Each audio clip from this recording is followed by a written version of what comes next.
আমি অসীম আচার্য। আমার channel like comment করবেন। দিনের আলো ঝলমলে সৈকত। আন আর তার স্বামী গ্যাং তাদের দুই সন্তান লুস আর জ্যাককে নিয়ে মেতে আছে ছুটির আনন্দে। ছোট মেয়ে লুস হঠাৎ করে কি যেন দেখে আঁতকে ওঠে। একটা বিশাল প্রমোত্তরী তীব্র গতিতে এগিয়ে আসছে সৈকতের দিকে, যেন কোনো ব্রেক নেই, কোনো নিয়ন্ত্রণ নেই। তার বাবা মা অবশ্য প্রথমে পাত্তা দেননি। আরে বাবা, এত চিন্তা করছিস কেন, ওটা তো আসবে না এত কাছে। কিন্তু না, জাহাজটা থামার কোনো লক্ষণই দেখাচ্ছিল না। উল্টো সে ভিড়ের দিকে ধেয়ে আসছিল। চারদিকে তখন এক উন্মত্ততা। মানুষজন পাগলের মতো জিনিসপত্র গুছিয়ে পালানোর চেষ্টা করছে। কিছু বেপরোয়া ইউটিউবার তখনও মোবাইল উঁচিয়ে ভিডিও করছিল, হয়তো আরেকটা ভাইরাল ভিডিওর আশায়। কিন্তু ভাগ্যের কি পরিহাস, বিশাল জাহাজটা শেষমেশ সৈকতের কাদামাটিতে আটকে গেল। একটুর জন্য রক্ষা, কেউ আহত হয়নি বটে, কিন্তু সবার মনে একটা অজানা ভয়ের রেখা এঁকে দিয়ে গেল এই ঘটনা।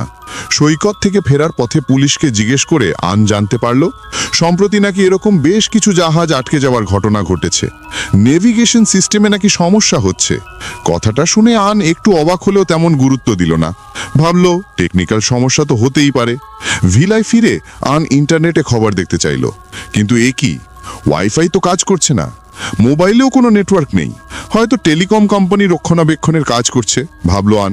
তাই অপেক্ষা করার সিদ্ধান্ত নিল। কে জানতো এই নীরবতাই ছিল এক মহা বিপদের পূর্বাভাস। গভীর রাতে যখন স্বামী স্ত্রী একটু শান্তিতে পান করার প্রস্তুতি নিচ্ছিল, ঠিক তখনই দরজায় একটা ভয়ঙ্কর শব্দ। এই নির্জন রিসর্ট ভিলায় মাঝরাতে কে এলো? দুজনেই চিন্তিত হয়ে পড়ল। গ্যাং খুব সাবধানে দরজা খুলল। সামনে দাঁড়িয়ে এক অপরিচিত ভদ্রলোক, সাথে তার ছোট মেয়ে জেনি। ইনি হলেন স্কট। আন আর গ্যাং কাউকেই চিনত না, কিন্তু অদ্ভুতভাবে স্কট যেন আনকে চিনত। আন তো হতভাগ।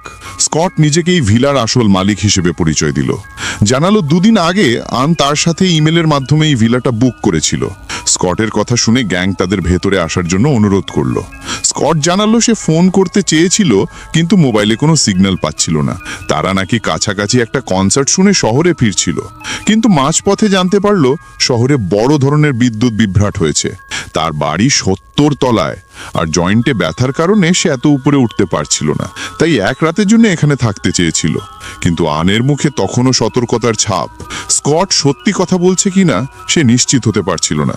এমনকি যদি স্কট সত্যি এই বাড়ির মালিকও হয়, এখন তো বাড়িটা তাদের পরিবারের জন্য ভাড়া নেওয়া হয়েছে। আন তার ছুটির দিনগুলিতে অন্যদের বিরক্ত করতে চায়নি। স্কট অবশ্য বোঝাতে চাইল যে তাদের তাড়ানোর কোনো ইচ্ছা নেই তার, এমনকি অর্ধেক ভাড়াও ফেরত দিতে রাজি হলো। এই কথা বলে সে চাবি বের করে অন্যদিকের আলমারিটা খুলে ফেলল। $1000 বের করে গ্যাংয়ের হাতে ধরিয়ে দিল। অনুরোধ করলো বাবা মেয়েকে এক রাতের জন্য থাকতে দেওয়ার জন্য। গ্যাং বেশি কিছু না ভেবেই রাজি হয়ে গেল, কিন্তু আন তখনও চিন্তিত। সে গ্যাংকে তার সাথে আলাদাভাবে কথা বলার জন্য অনুরোধ করলো। আন বলল মাঝরাতে হঠাৎ করে আবির্ভূত হওয়ায় তারা ডাকাত হতে পারে। আরো বেশি চিন্তার কারণ ছিল যে তারা বাচ্চাদেরও ক্ষতি করতে পারে, আর অপরিচিতদের সাথে থাকলে সে ঘুমাতেই পারবে না। কিন্তু গ্যাংয়ের যুক্তি, আরে বাবা, তাদের কাছে তো আলমারির চাবি আছে, তাহলে তো তারা বাড়ির মালিকই হবে। আন পাল্টা যুক্তি দিল, ডাকাতদের কাছে তো সর্বজনীন চাবি থাকে, আর একটা আলমারি খোলা তাদের জন্য কোনো ব্যাপারই নয়। দুজনের মধ্যে তীব্র আলোচনার পর গ্যাং সিদ্ধান্ত নিল সে আরেকবার নিশ্চিত হবে। যদি তারা ছদ্মবেশী ডাকাত হয়, তাহলে সে সেখানেই তাদের মোকাবিলা করবে। কিন্তু বাইরে গিয়ে দেখলো তারা ইতিমধ্যেই ককটেল তৈরি করে রেখেছে। গ্যাং শুধু একটু চেটেই খুব প্রশংসা করলো, কিন্তু আন শুধু পানই করলো না, সতর্কতার সাথে স্কটকে জিজ্ঞেস করলো ওয়াইনে কি কি উপাদান আছে, এমনকি তাদের আইডি কার্ডও দেখাতে বলল। স্কট কিছুক্ষণ খোঁজাখুঁজি করে দেখলো তার মানি ব্যাগ তার সাথে নেই। সে ব্যাখ্যা করলো যে মানি ব্যাগটা তার ব্যাগের মধ্যে ছিল, কিন্তু ব্যাগটা তারা কনসার্টের স্থানে ফেলে এসেছে। এতে আনের সন্দেহ আরো বেড়ে গেল। হঠাৎ পেছন থেকে একটা কর্কশ শব্দ। জাস্টিস টিভি খুলেছে। স্ক্রিনে ভেসে উঠল এক ভয়ঙ্কর খবর। পুরো শহরে শুধু বিদ্যুৎই বন্ধ ছিল না, ইন্টারনেটও বন্ধ ছিল। পরিস্থিতি যে কতটা ভয়াবহ তা সবাই বুঝতে পারল। এই পরিস্থিতিতে তাদের থাকতে দিতে আর কোনো কারণ ছিল না। আন অনিচ্ছুক হলেও মানবিকতার কারণে রাজি হতে বাধ্য হলো। বাবা মেয়েকে বেসমেন্টে ঘুমাতে হলো। জেনি অভিযোগ করলো, এটা তো আমাদেরই বাড়ি, অথচ আমাদের জানলাবিহীন বেসমেন্টে ঘুমাতে হচ্ছে। তারা টেলিভিশন দেখে আরো তথ্য পাওয়ার আশা করছিল। জেনি তার বাবাকে তাদের তাড়িয়ে দিতে চেয়েছিল, কিন্তু স্কট জানালো আরো তথ্য পাওয়ার আগে তারা আপাতত কোনো পদক্ষেপ নিতে পারবে না। যখন সবাই ঘুমিয়ে পড়ল, টিভিতে হঠাৎ একটি জরুরি খবর প্রচারিত হলো। এই মুহূর্তে পুরো আমেরিকার নেটওয়ার্ক হ্যাকারদের দ্বারা আক্রান্ত হচ্ছে। পরের দিন সকালে লুজ মায়ের সাথে জেগে উঠে নেটওয়ার্ক সংযোগের জন্য চিৎকার করে। সে নাকি ফ্রেন্ডসের শেষ এপিসোড দেখতে চায়। তারপর সে দেখলো তার মোবাইলে মাঝরাতে একটা ব্রেকিং নিউজ এসেছে। বলা হয়েছে যে বড় বিদ্যুৎ বিভ্রাটের পিছনে হ্যাকারদের হাত আছে। কিন্তু যখন সে মোবাইলটা গ্যাংয়ের হাতে তুলে দিল, তখন সেই খবরগুলি অদ্ভুতভাবে অদৃশ্য হয়ে গেল। আন বারবার খুঁজেও সেগুলো খুঁজে পেল না। গ্যাং সন্দেহ করলো তাদের মোবাইলও হ্যাক করা হয়েছে এবং পরিস্থিতি বোঝার জন্য শহরে গাড়ি চালিয়ে যাওয়ার সিদ্ধান্ত নিল। আধ ঘন্টা গাড়ি চালানোর পর রাস্তায় কোনো মানুষ দেখা গেল না। গাড়ির রেডিওতেও কোনো সিগন্যাল পাচ্ছিল না। ধীরে ধীরে গন পথ হারিয়ে ফেলল। নেভিগেশন ব্যবহার করতে গিয়ে দেখে জিপিএস কাজ করছে না। সে রাস্তার পাশে গাড়ি থামিয়ে মোবাইলে নেটওয়ার্ক পুনরুদ্ধার করার চেষ্টা করলো। একটু পরেই গাড়ির রেডিওতে সিগন্যাল ফিরে এলো আর সর্বশেষ খবর প্রচার করলো। বলা হয়েছে যে দেশটা ক্রমাগত সাইবার আক্রমণের শিকার হচ্ছে, যার ফলে দক্ষিণে বিপর্যস্ত পরিবেশগত ক্ষতি হয়েছে। এটা প্রাণীদের মাইগ্রেশন প্যাটার্নকেও প্রভাবিত করেছে।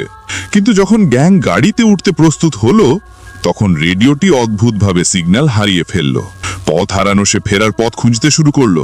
হঠাৎ সামনে এক ব্যক্তি তার দিকে হাত নাড়ছে। লোকটি আতঙ্কিত হয়ে ক্রমাগত কার দিকে কিছু বলছিল।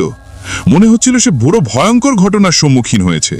আমি বাড়ি যাচ্ছি, কিন্তু গ্যাং তার স্প্যানিশ ভাষা কিছুই বুঝতে পারছিল না। সংঘর্ষের ভয়ে গ্যাং গাড়ি চালিয়ে চলে গেল। গ্যাং আতঙ্কিত হতে শুরু করলো। কেন সবকিছু এত অদ্ভুত?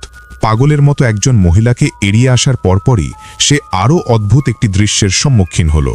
সামনে একটি ডিজিআই ড্রোন দ্রুত তার দিকে উড়ে আসছিল, আর ড্রোনটি যেন 11 সিঙ্গলস ডে এর রিড পেপার বা কুপন ছড়াচ্ছিল। ভয়ে গ্যাং দ্রুত গাড়ি ঘুরিয়ে অ্যাক্সিলারেটরে চাপ দিল। 11 এর রিড পেপার আকাশ থেকে চারদিকে ছড়িয়ে পড়ছিল। গ্যাং নিজেও জানত না সে কি নিয়ে ভয় পাচ্ছিল, শুধু এই অদ্ভুত ঘটনা থেকে দ্রুত মুক্তি পেতে চেয়েছিল। অন্যদিকে স্কট তার বন্ধুর বাড়িতে গাড়ি চালিয়ে গেল কিছু দরকারি খবর জানতে চাওয়ার আশায়। গাড়ি থেকে নামার আগে সে তার স্ত্রীকে পাঠানো মেসেজগুলি দেখল। ব্যতিক্রমহীনভাবে সবগুলি মেসেজই পাঠানো ব্যর্থ হয়েছিল। সে সতর্কতার সাথে তার বন্ধুর বাড়ির দিকে গেল। দেখা গেল প্রধান দরজা তালাবদ্ধ ছিল না। বাড়ির ভেতরে ঢুকে সে প্রচুর পানির দাগ দেখতে পেল, যেন সমুদ্রের পানিতে ধুয়ে গেছে। যখন সে তার বন্ধুকে ডাকছিল, তখন দেখল যে একাধিক জানালার কাঁচ ভেঙে গেছে। স্কট গ্যারেজে একটি স্যাটেলাইট ফোন খুঁজে পেল। এই জিনিসটি উন্নত প্রযুক্তির। মোবাইল সিগন্যাল না থাকলেও কল করা যায়, কিন্তু স্কট বেশ কয়েকবার চেষ্টা করেও স্যাটেলাইট ফোনেও কোনো সিগন্যাল পেল না। এরপর সে বাড়ির পেছনের সমুদ্র সৈকতের দিকে গেল। যখন সে সমুদ্র সৈকতে পৌঁছালো, সে মাটিতে একটি ঘড়ি দেখতে পেল। কৌতূহলবশত সে এটি তুলে নিতে গেল। দেখা যায় ঘড়িটি একটি বিচ্ছিন্ন হাতের সাথে লেগেছিল। এতে স্কট খুব ভয় পেয়ে গেল।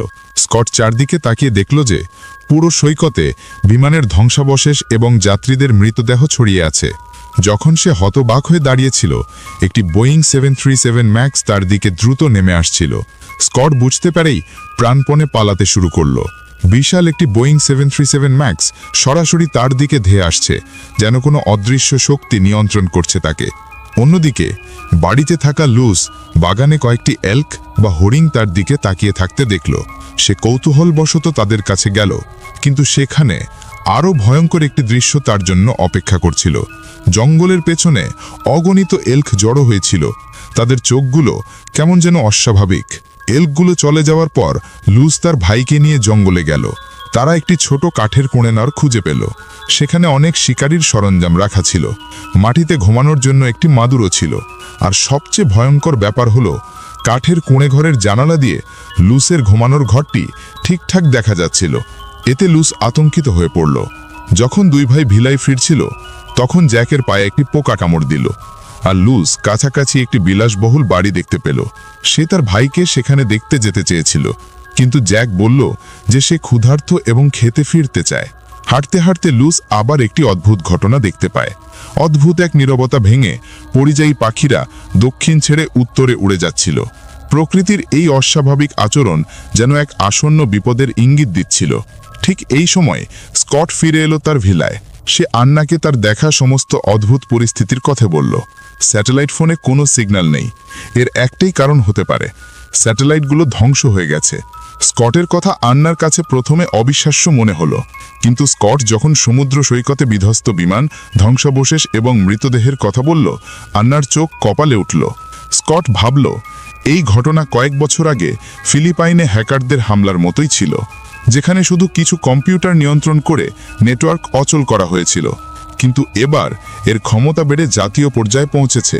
যখন তারা কথা বলছিল, বাইরে হঠাৎ করেই আবার সেই কর্কশ শব্দ শোনা গেল, এক ভয়ঙ্কর আওয়াজ, যেন সব কিছু ভেঙে গুড়িয়ে দিতে চাইছে। সৌভাগ্যক্রমে আধা মিনিট পরেই শব্দটা থেমে গেল। দুই বাচ্চাও অক্ষত অবস্থায় ভিলায় ফিরে এলো। কেউ বুঝতে পারছিল না আসলে কি ঘটছে, তবে সৌভাগ্যক্রমে কাছাকাছি একটি বিদ্যুৎ উৎপাদন কেন্দ্র ছিল। আন্নার মনে পড়ে গেল, দুদিন আগে যখন সে শহরে কেনাকাটা করতে গিয়েছিল, তখন একটি টুপি পরা লোককে দেখেছিল, যে প্রচুর বোতলজাত পানি আর নিত্য প্রয়োজনীয় জিনিসপত্র কিনছিল। তার মনে হলো এই লোকটি হয়তো আগে থেকেই এই সব কিছু সম্পর্কে জানত। স্কট আন্নার বর্ণনা শুনে লোকটির পোশাক দেখে চিনতে পারল যে এই লোকটির নাম ড্যানি। তার ভিলাটি সে সাজিয়েছিল। ঠিক এই সময় গ্যাংও শেষ পর্যন্ত নিরাপদে ভিলায় ফিরে এলো। তার হাতে একটা আরবি লেখা লাল প্রচারপত্র। কেউ বুঝতে পারছিল না এর অর্থ কি, কিন্তু জ্যাক উপরের প্যাটার্নটি নিশ্চিত করেন। আন্না আর তার স্বামী ভাবল, এখানে বেশি দিন থাকা ঠিক হবে না। তারা নিউ জার্সির মেনিগাতে থাকার সিদ্ধান্ত নিল। স্কট বারবার তাদের থাকার জন্য অনুরোধ করলেও তারা ঝুঁকি নিয়ে এখান থেকে চলে যাওয়ার সিদ্ধান্ত নিল। কিন্তু মাঝপথে গাড়ি চালানোর সময় তারা দেখল সামনে প্রচণ্ড যানজট। আন্না একা এগিয়ে গিয়ে দেখল এটা আসলে যানজট ছিল না, বরং অসংখ্য টেসলার ধারাবাহিক সংঘর্ষ। অদ্ভুত ব্যাপার হলো, সব গাড়িতে কোনো চালক ছিল না। যখন সে গাড়ির উপর সেলফ ড্রাইভিং লেখা নির্দেশিকা দেখল, সে তাৎক্ষণিকভাবে বুঝতে পারল যে পরিস্থিতি ভালো নয়। অবশ্যই কাছাকাছি একটি টেসলাও ছিল, আর সেই টেসলাটি তাদের দিকে বুদ্ধি করে এগিয়ে আসছিল। আন্না চিৎকার করে তার স্বামীকে তাড়াতাড়ি গাড়িতে উঠতে বলল। কোনো মতে বেঁচে যাওয়া পরিবর্তে স্কটের ভিলায় ফিরে আসতে বাধ্য হলো। তারা এখন বাইরের জগৎ সম্পর্কে কিছুই জানে না, আর কি করবে তাও বুঝতে পারছিল না। তারা শুধু পরের দিন সকালে ঘুম থেকে উঠে সিদ্ধান্ত নেওয়ার অপেক্ষায় ছিল। অপ্রত্যাশিতভাবে মাঝরাতে আবারও একটি অদ্ভুত ঘটনা ঘটল। প্রচুর ফ্লেমিঙ্গো সুইমিং পুলে ঝাঁপিয়ে পড়ল, কিন্তু তারা কেউই জানত না এটি কিসের লক্ষণ। ঠিক এই সময় চারপাশে আবারও সেই কর্কশ শব্দ শোনা গেল। শব্দ থেমে যাওয়ার পর দুই পরিবারই চিন্তিত হয়ে একটি ঘুমহীন রাত কাটালো। শুধুমাত্র ছোট মেয়ে লুজ বসে থাকতে চায়নি, কারণ সে ফ্রেন্ডসের শেষ পর্ব দেখতে না পারার চিন্তায় ছিল।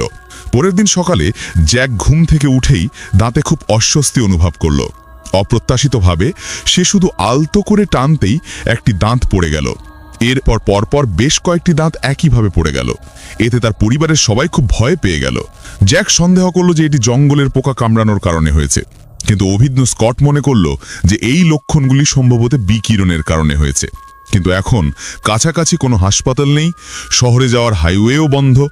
একমাত্র তাদের সাহায্য করতে পারে সেই টুপি পরা লোকটি, ড্যানি, যে তার ভিলা সাজিয়েছিল। তার কাছে অ্যান্টিবায়োটিক আর অন্যান্য ওষুধপত্র মজুদ থাকতে পারে। কিন্তু স্কট জ্যাককে নিয়ে তার বন্ধুর খোঁজে যাওয়ার প্রস্তুতি নিচ্ছিল, তখন দেখল যে ছোট মেয়ে লুজকে খুঁজে পাওয়া যাচ্ছে না। জ্যাক বলল যে তারা গতকাল জঙ্গলের ছোট কুড়ে ঘরে গিয়েছিল, সম্ভবত সে সেখানেই আছে। আন্না সঙ্গে সঙ্গে তাকে খুঁজতে ছুটে গেল। এই সময় জ্যাক হঠাৎ করে একমুখ রক্ত বমি করল। স্কট এবং গ্যাং তাকে দ্রুত ড্যানির কাছে নিয়ে গেল। বাকি জেনিও আন্নার সাথে ছোট কুড়ে ঘরের দিকে ছুটে গেল। তবে যখন তারা দুজনেই ছোট কুড়ে ঘরে পৌঁছালো, তখন দেখল যে সেখানে কোনো মানুষ নেই। যখন আন্না দিশেহারা হয়ে গেল, তখন বাইরে থেকে হঠাৎ করে সেই কর্কশ শব্দ শোনা গেল। কিন্তু যখন তারা ছোট কুড়ে ঘর থেকে বাইরে এলো, তখন বাইরে কিছুই ছিল না। আন্না কাছাকাছি মাটিতে সাইকেলের চাকার ছাপ দেখতে পেল, তাই সে চাকার ছাপ অনুসরণ করে মেয়েকে খুঁজতে চাইল। অপ্রত্যাশিতভাবে একদল আক্রমণাত্মক এল্ক, হরিং জিনিকে ঘিরে ফেলল। সংকটকালে আন্না ছুটে এলো, ভিড়ের দিকে চিৎকার করতে শুরু করলো। পেছন থেকে জেনিও দেখতে পেয়ে চিৎকার করতে শুরু করলো।